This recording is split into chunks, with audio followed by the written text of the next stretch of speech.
Señor, gracias porque tenemos la oportunidad de venir ante tu palabra el día de hoy. Háblanos, Señor, que lo que tú tengas que decirnos podamos recibirlo con un corazón dispuesto y llenos de fe, Señor. Te lo rogamos en el nombre de Jesucristo, nuestro Salvador. Amén. Capítulo 15 del segundo libro de Samuel. Em, Comienza el capítulo 15 diciendo: aconteció después de esto. Y pues es bueno preguntarnos cuál es el esto, después de qué, ¿no? Después de qué. Bueno, si tú recuerdas, la semana pasada estuvimos viendo que en el capítulo 14, Absalón regresa a Jerusalén. Se había ido porque pues había matado a su hermano y la pena por esa muerte era la muerte. Entonces escapa a la tierra de su abuelo y está ahí un rato. Luego el general de David, Joab, idea toda una estrategia para traerlo de regreso y regresa, pero David no lo quiere ver. Y pasan 2 años y Absalón pues era un niño caprichoso y decide pues tomar las cosas, hacerlas a su manera y le prende fuego a las tierras de Joab para llamar su atención y al final logra conseguir una audiencia. Y el rey pues lo recibe, pero realmente no hay ninguna disposición ni en el rey para perdonarlo, ni en Absalón para arrepentirse. Si tú recuerdas, Absalón en el versículo 32 del capítulo 14 dice: ¿para qué vine de Jesús? Mejor me fuera a estar allá. Vea yo ahora el rostro del rey, y si hay en mi pecado, máteme. O sea, él está enterado, él no tiene nada que arrepentirse. ¿Mm? Entonces, ese es el momento en el que ya pasaron 2 años, está 2 años Absalón ahí en Jerusalén, y dice el capítulo 15: aconteció después de esto que Absalón se hizo de carros y caballos y 50 hombres que corriesen delante de él. Y esta era una costumbre de los reyes. Los reyes tenían esto, se ponían carros, caballos y había hombres como una especie de ejército. El día de hoy diríamos, viene en su... em, ¿en qué coche será que viene alguien así? En una... No es una Hummer. Es que yo no sé de coches. Uno de estos coches grandes. Una Suburban, ¿no? Viene en una Suburban y con guaruras, ¿no? Con guardaespaldas. Eso es más o menos lo que pensaríamos el día de hoy. Y eso es lo que hace. ¿Por qué? Porque pues está públicamente anunciando que él es el heredero al trono. Él es el príncipe.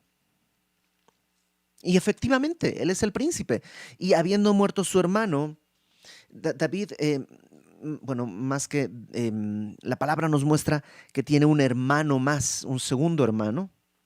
Y este segundo hermano no se menciona más, así que o murió o no era apto. La cuestión es que Absalón sería el siguiente al trono. Entonces, pues sí, está haciendo algo que no está mal.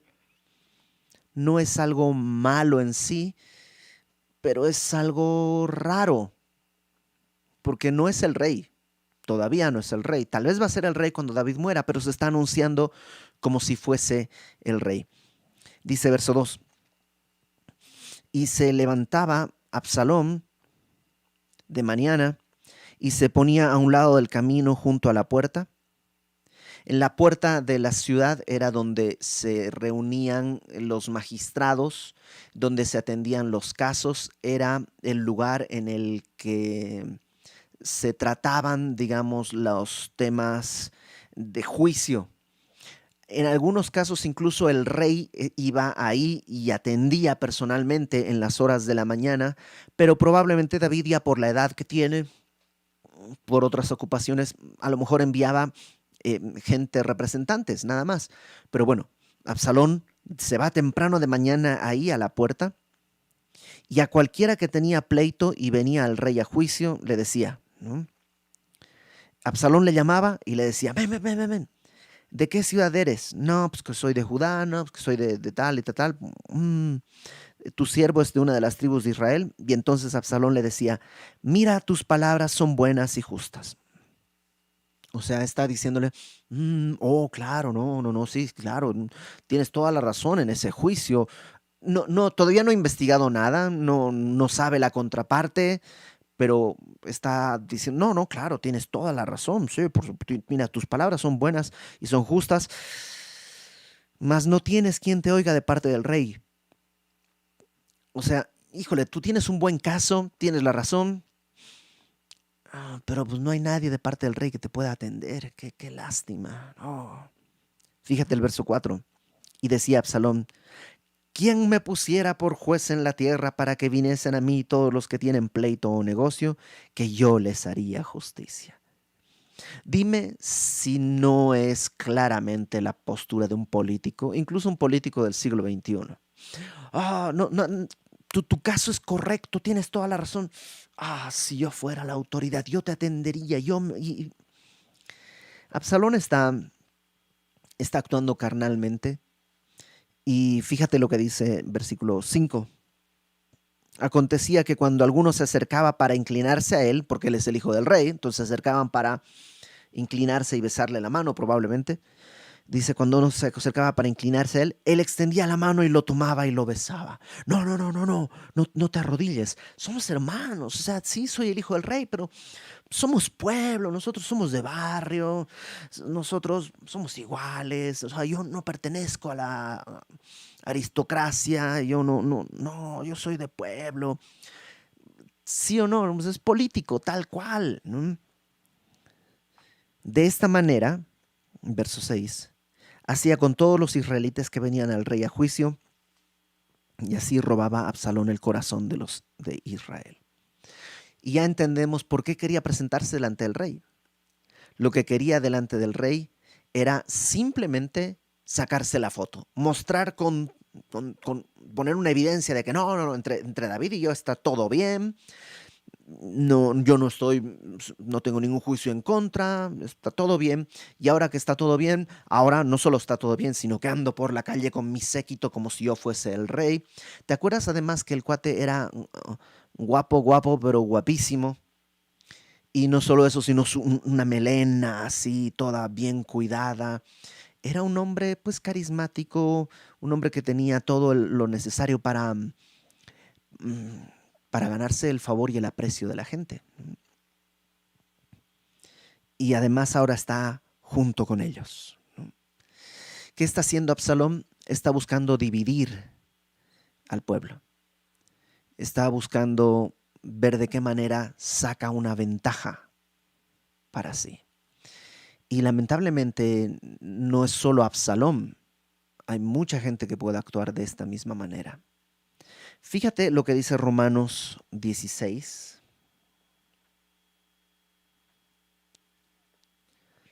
Romanos capítulo 16, versículo 17.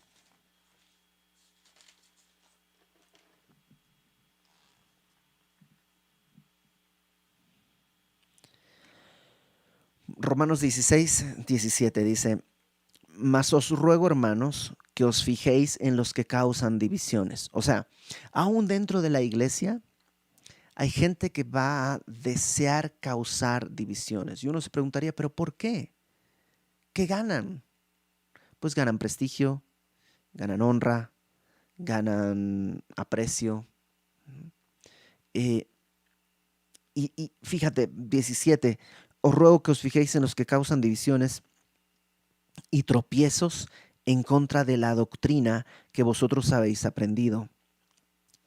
O sea, fíjate, ten cuidado con estos hombres y dice, y apártate de ellos.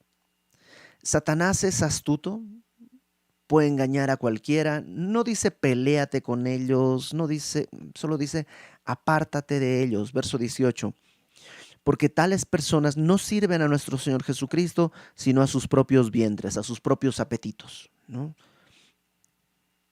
Y con suaves palabras y lisonjas, el pastor no te recibió. Oh. O a veces entre hermanos, ¿no te saludó fulanito? Oh, no, no, no. ¿Por qué no vienes a comer conmigo? Nosotros sí. Y es esta, ojo, no es amor, son lisonjas y engañan, dice, los corazones de los ingenuos. Y eso es lo que está haciendo Absalón. Verso 7 de 2 Samuel, ahorita vamos a regresar sobre más cosas al respecto. Dice, al cabo de 4 años, esto duró 4 años, o sea, requiere paciencia, se está poco a poco haciendo su, no quiero decir su público, pero digamos sí, ¿no? Está su séquito de seguidores. Al cabo de 4 años, aconteció que Absalón dijo al rey, yo te ruego que me permitas que vaya a Hebrón a pagar mi voto que he prometido a Jehová, porque tu siervo hizo voto cuando estaba en Jesús en Siria, diciendo, si Jehová me hiciere volver a Jerusalén, yo serviré a Jehová. Lo que le está diciendo es, cuando yo estaba en casa de mi abuelo, había huido de Jerusalén, pues hice un voto a Dios. Extrañaba mucho mi casa, extrañaba mucho mi familia, extrañaba mucho todo. Y le prometí a Dios que si me permitía regresar, yo le serviría. Entonces quiero ir a Hebrón a servirle. En Hebrón, David fue ungido rey, el mismo Absalón es de Hebrón, entonces está diciendo, quiero ir ahí a ofrecer sacrificios y a servir a Dios, ¿no? ¿Y qué padre no querría escuchar eso de sus hijos? Nada más que no es verdad. Fíjate lo que sucede. Versículo 9. El rey le dijo, ve en paz. Y esas son las últimas palabras que David va a cruzar con su hijo. Nunca más van a volver a hablar. Ahí en el versículo 9 dice que él se levantó y fue a Hebrón. Entonces, verso 10, envió a Absalón mensajeros por todas las tribus de Israel diciendo, cuando oigáis el sonido de la trompeta, diréis, Absalón reina en Hebrón. Lo que está haciendo es como un rumor y la idea es como que pareciera, no es como un golpe de estado, o sea, él no está presentándose como que Absalón tomó el reino, sino más bien como si David, por la edad, porque ya no puede, está cansado, decidió dejar a Absalón el reino. Entonces, como que él va a Hebrón, como que ahí se hubiera organizado la coronación y ahora le están cediendo el trono a Absalón. Entonces, cuando escuchen el sonido de la trompeta, va a mandar gente que esté diciendo por todas partes, Absalón reina en Hebrón, lo han coronado como rey. Verso 11. Y fueron con Absalón 200 hombres de Jerusalén, convidados por él, los cuales iban en su sencillez sin saber nada. ¿Qué quiere decir que iban en su sencillez? Que no sabían, eran inocentes. ¿Te acuerdas lo que leímos en Romanos? Dice que con palabras engañan a los ingenuos. Yo lamentablemente he visto ya muchos casos de personas que están buscando crear una división en la iglesia y enredan a personas que son ingenuos. Y uno puede decir, pobrecitos, son ingenuos. No, la Biblia no menciona que ser ingenuo es algo de pobrecitos. Fíjate lo que dice Proverbios 14. Versículo 15, Proverbios 14, 15 dice, el simple, que es el sencillo, el ingenuo, todo lo cree, mas el avisado mira bien sus pasos. El que agarra el chisme y se mete en esto es simple, dice la Biblia. Y la Biblia no confunda simple con humilde, ¿no? El humilde es aquel de mente correcta. Aquí estamos hablando de, no quiero ser grosero o algo así, pero como el tonto. El simple es el que dice, todo lo cree. Fíjate Proverbios también, ahí en Proverbios 22, versículo 3. El avisado ve el mal y se esconde, mas los simples pasan y reciben el daño. Estos 200 hombres debieron haberse dado cuenta, oye, lo que Absalón en realidad está haciendo no tiene sentido. O sea, él se para y la gente viene con un problema y se va con dos. Porque lo que le dice a Absalón no son palabras de aliento, sino simplemente, híjole, nadie te va a atender. Ni modo, pues ojalá yo estuviera, pero pues no estoy. Así que llegaste con un problema y te vas con dos. debieron haberse dado cuenta que algo hay en el corazón de Absalón que está caminando en contra de la voluntad de Dios. Y creo que es importante que, lo voy a decir de manera, ok, lo voy a decir así. Fíjate a quién le pones like en Facebook. Porque no todos los que dicen ser cristianos en realidad son cristianos. No todo el que enarbola la Biblia está hablando de la Biblia. Porque Absalón es suficientemente astuto. Si alguien lo tomara a juicio y le dijera, a ver, ¿qué fue lo que dijo Absalón? Dijo, tus palabras son santas y justas. ¿Eso está mal? Probablemente no. Tal vez en verdad sus palabras son santas y justas. Son buenas. Eh, Absalón, ¿qué es lo que quiere? Que haya justicia. ¿Está mal? No, tampoco está mal. Entonces, digamos, es suficientemente astuto como para no dejar una hebra, un hilo de donde agarrarlo, pero se nota qué es lo que está haciendo. Dice en el versículo 6 que así robaba Absalón el corazón de los de Israel. Y cada que se usa la palabra robar, indefectiblemente quiere decir que no era tuyo. Todos los años David era amado por su pueblo. Ahora, que era lo correcto que el pueblo ame a su rey, Absalón está robando eso para sí mismo. Entonces aquí está organizando, ya tiene 200 testigos que seguramente también van a estar ahí aplaudiendo, pensando que, mira, a lo mejor ni me enteré, pero tal vez sí, David lo nombró rey. Y ahí están aplaudiendo sin saber en realidad todo lo que está pasando, por ser sencillos, por ser no avispados, están envueltos en este problema. Y mientras Absalón ofrecía sacrificios, porque él está ahí como hombre piadoso, él está presentando sus sacrificios, eh, llamó a Ahitofel Gilonita, consejero de David, de su ciudad de Gilo. ¿Quién es Ahitofel? Ahitofel era un consejero de David, un consejero muy importante, un hombre reconocidamente serio. Fíjate lo que dice en el capítulo que sigue, en el capítulo 16, versículo 23. 16:23 dice, y el consejo que daba Ahitofel en aquellos días era como si se consultase con la palabra de Dios. O sea, tenían tan en alta estima la palabra de Ahitofel que lo que él decía se tomaba como palabra de Dios. Así era todo el tiempo de Ahitofel, tanto con David como con Absalón. Entonces es un gran aliado de David. Es una persona que tiene sabiduría y que David está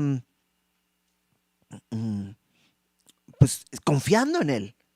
Pero ahora es parte de la rebelión. Lo llama y ahora Ahitofel dice que fue y se unió, y dice al final del versículo 12, y la conspiración, literalmente la traición, se hizo poderosa y aumentaba el pueblo que seguía a Absalón. Algunos seguramente porque tenían algo contra David, otros no tenían ni idea, nomás están ahí porque pues ahí están, ¿no? Versículo 13.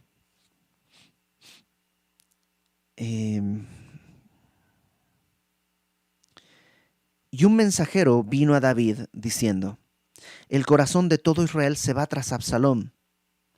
Entonces David dijo a todos sus siervos que estaban con él en Jerusalén, levantaos y huyamos, porque no podremos escapar delante de Absalón. Daos prisa a partir, no sea que apresurándose él nos alcance y arroje el mal sobre nosotros y hiera la ciudad a filo de espada. ¿Sabes qué es lo doloroso de todo esto? Que cuando le dicen, oye, David, Absalón viene, David no dice, no, no creo. Él no sería capaz.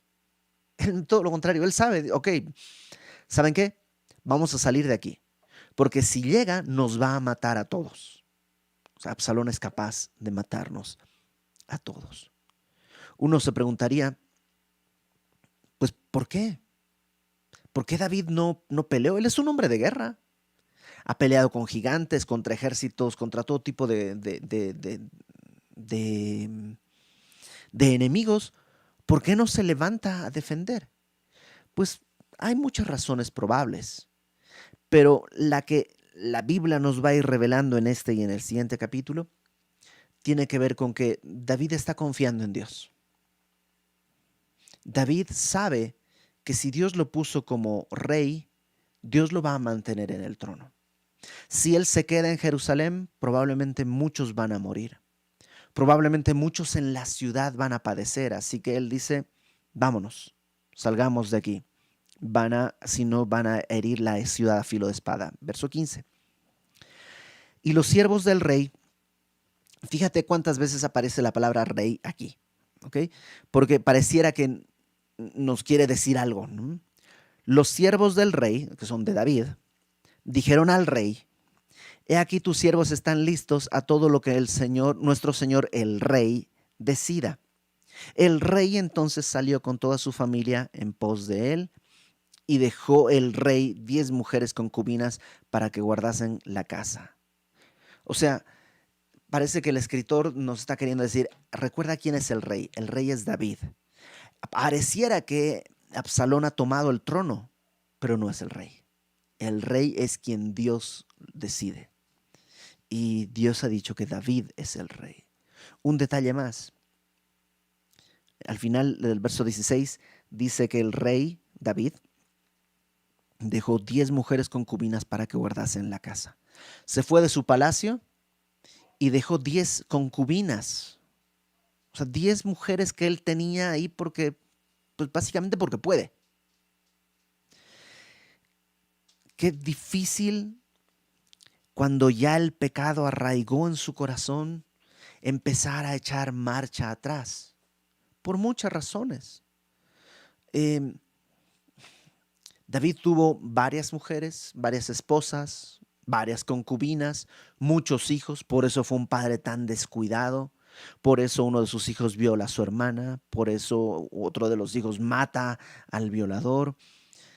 Y simplemente él va caminando, yo supongo, y nomás va viendo el problema en que él solito fue a meterse, el problema en que él terminó enredado. Versículo 17.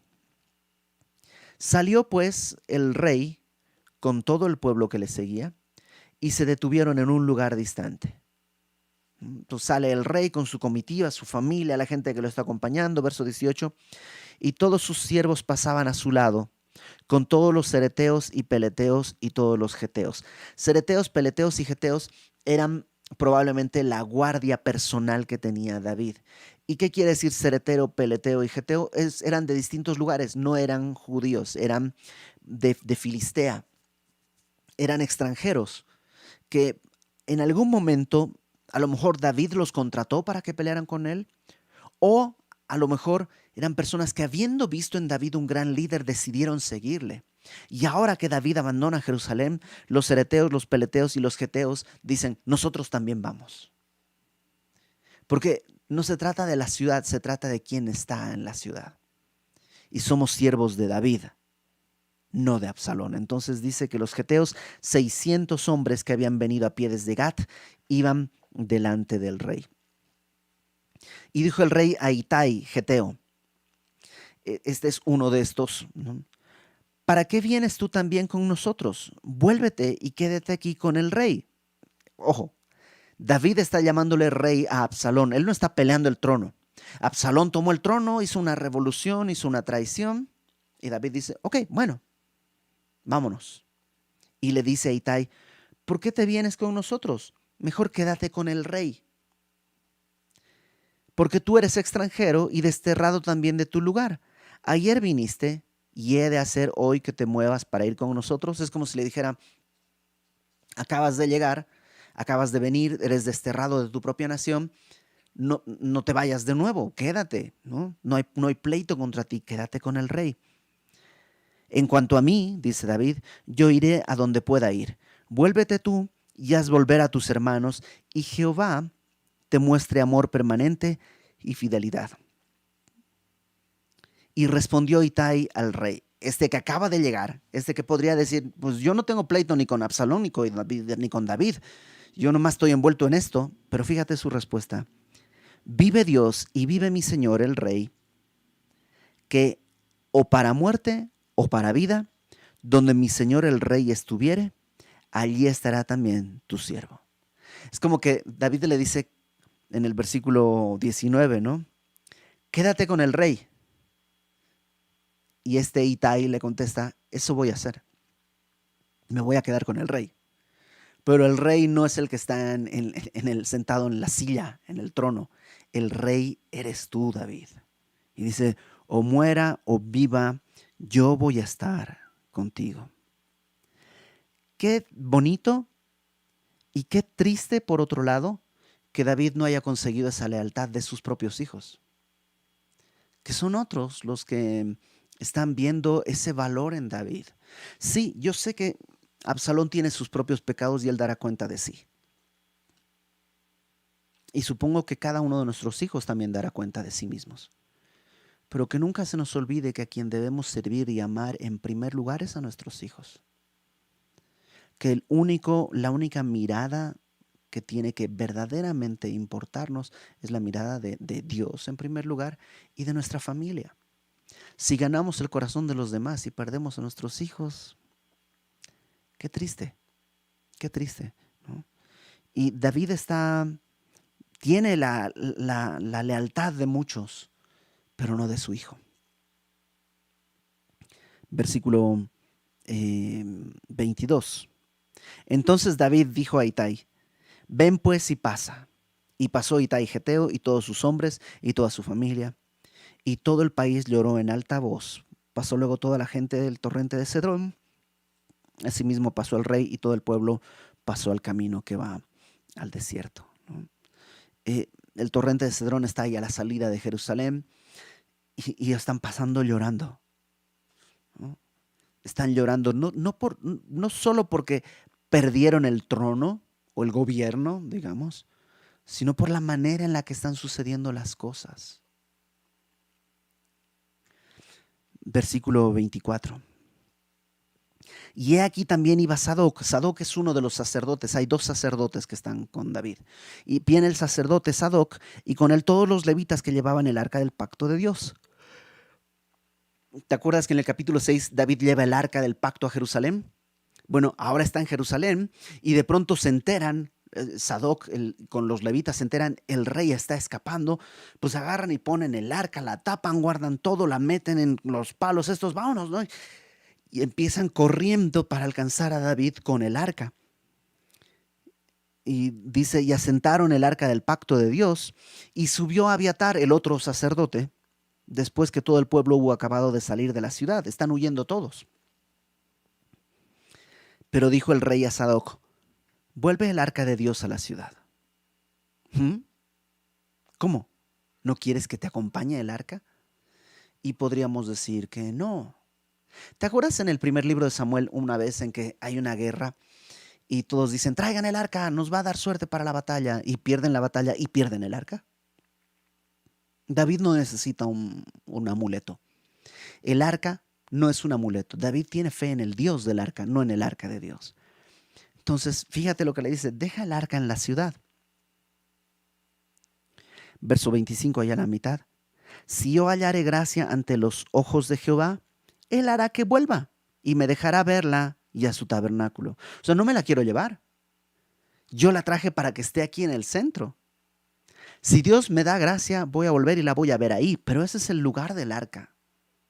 El arca no es mía, es como si estuviera diciendo, no me pertenece. Versículo 26.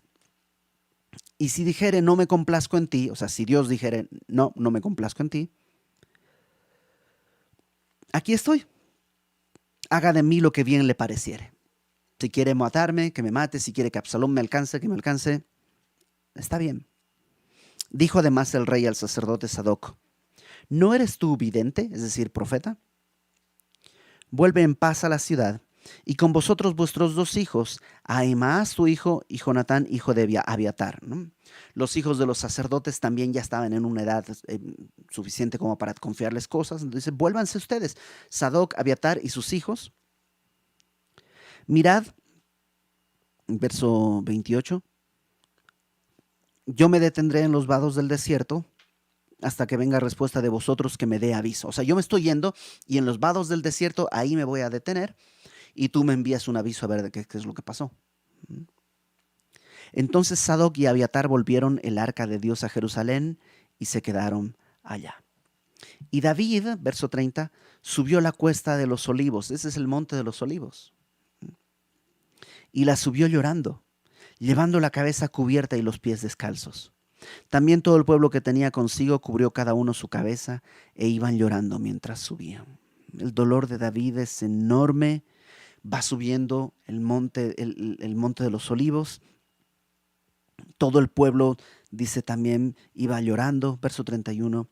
Y dieron aviso a David. Cuando ya parece que no hay nada peor, le dijeron a David: Ahitofel está entre los que conspiraron con Absalón. Ahitofel, este mensajero, este consejero, este hombre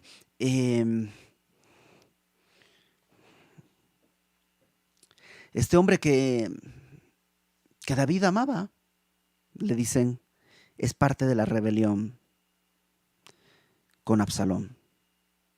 ¿Por qué? Pues porque Ahitofel es el padre de, fíjate en el versículo, capítulo 23, de aquí de 2 Samuel, capítulo 23, versículo 34.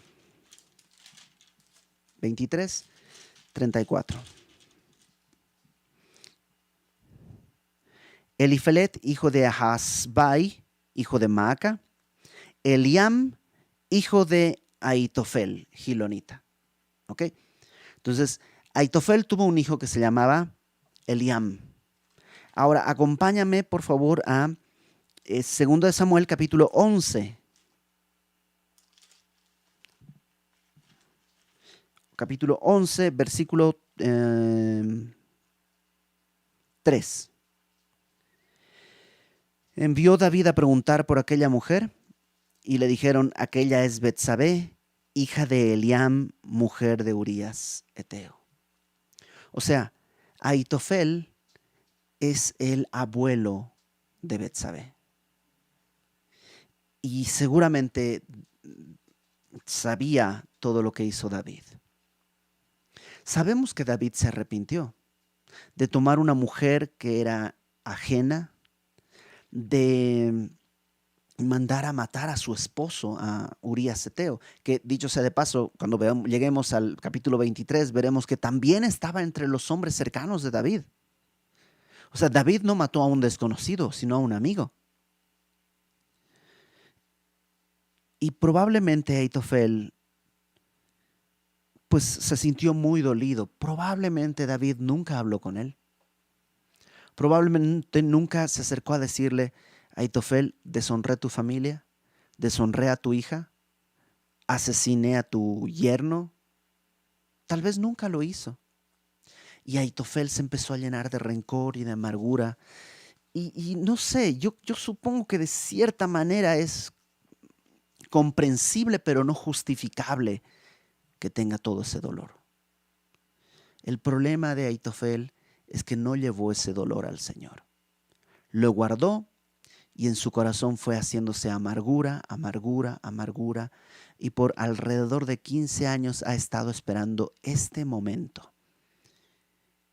Tal vez Ahitofel ni siquiera es partidario de Absalón, solamente que Absalón y él tienen un enemigo común: David. Sigamos leyendo. Versículo 31 dice: entonces David, cuando se entera que Ahitofel está en ese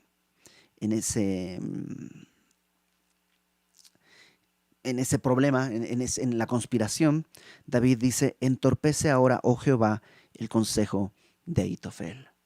¿Acuerdas que Ahitofel era un hombre sabio y que su consejo prácticamente lo tomaban como palabra de Dios? David dice: Dios entorpece su consejo. Y veremos qué es lo que sucede eso la próxima semana. Verso 32. Cuando David llegó a la cumbre del monte para adorar a Dios, para adorar allí a Dios, he aquí Usai Arquita que le salió al encuentro. Usai Arquita era un amigo de David. Y Fíjate lo que dice el Salmo 55, por favor. Salmo 55. Este salmo parece que fue escrito en este momento. Bueno, no en este momento porque le está escapando, pero digamos pensando en este momento. Salmo 55, versículo 12.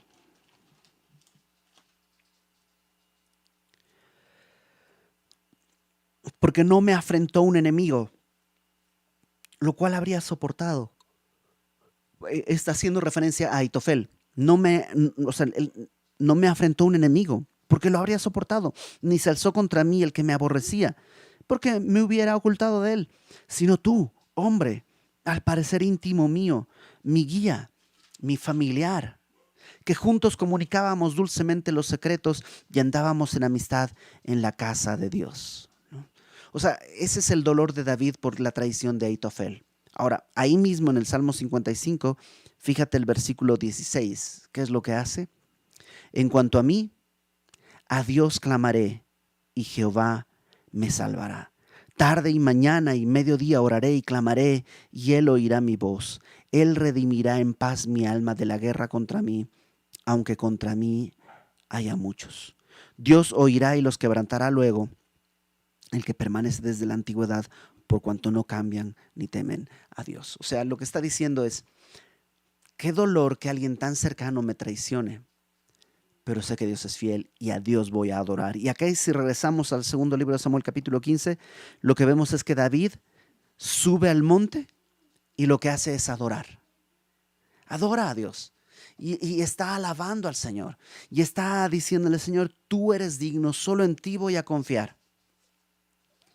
Y entonces viene Husai Arquita, que es como la respuesta de Dios. O sea, le envía Dios a Husai, que le dice, salió al encuentro rasgados sus vestidos y tierra sobre su cabeza, ¿no? Sale Husai como de luto.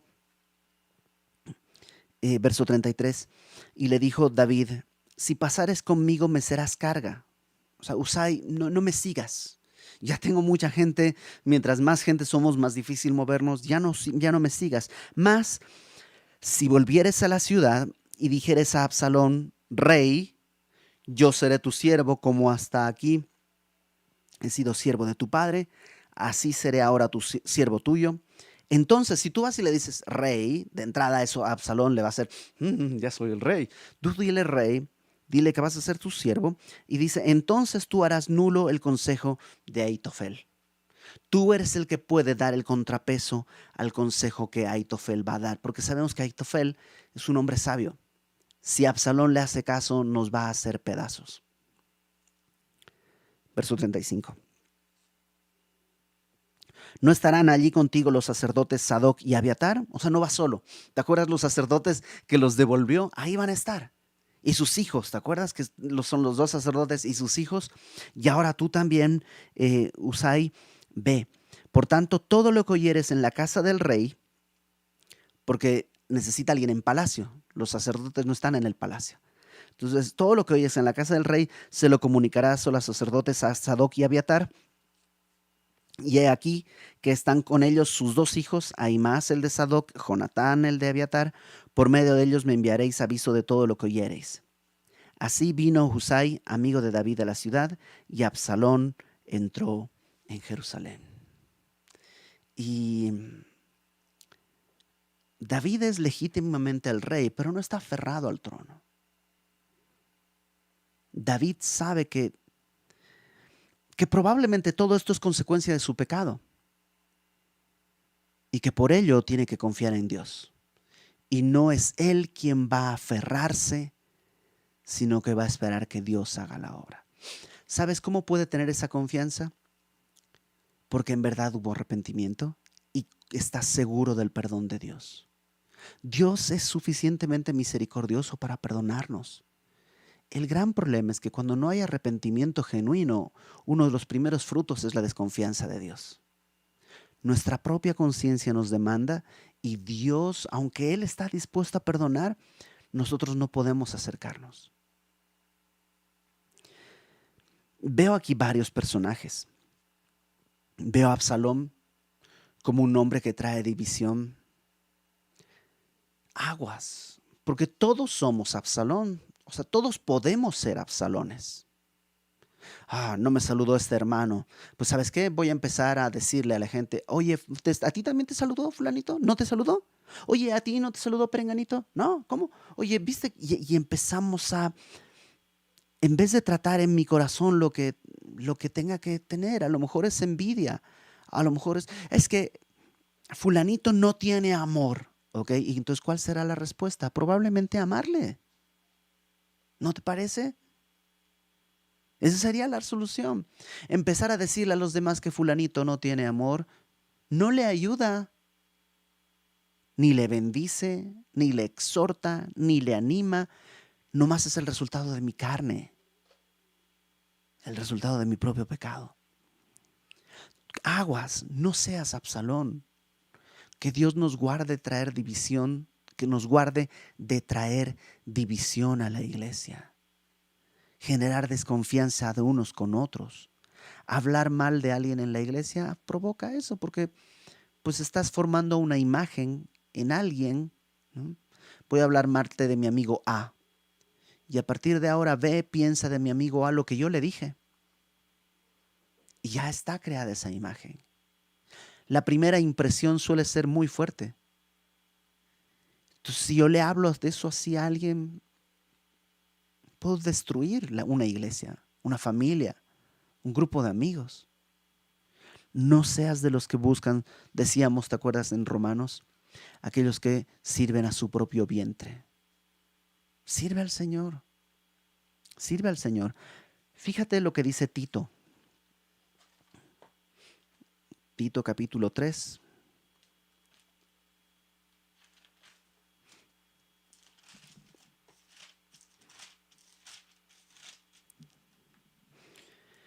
Eh,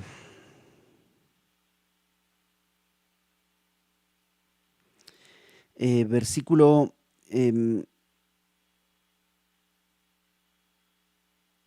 9. 3:9, Tito 3:9.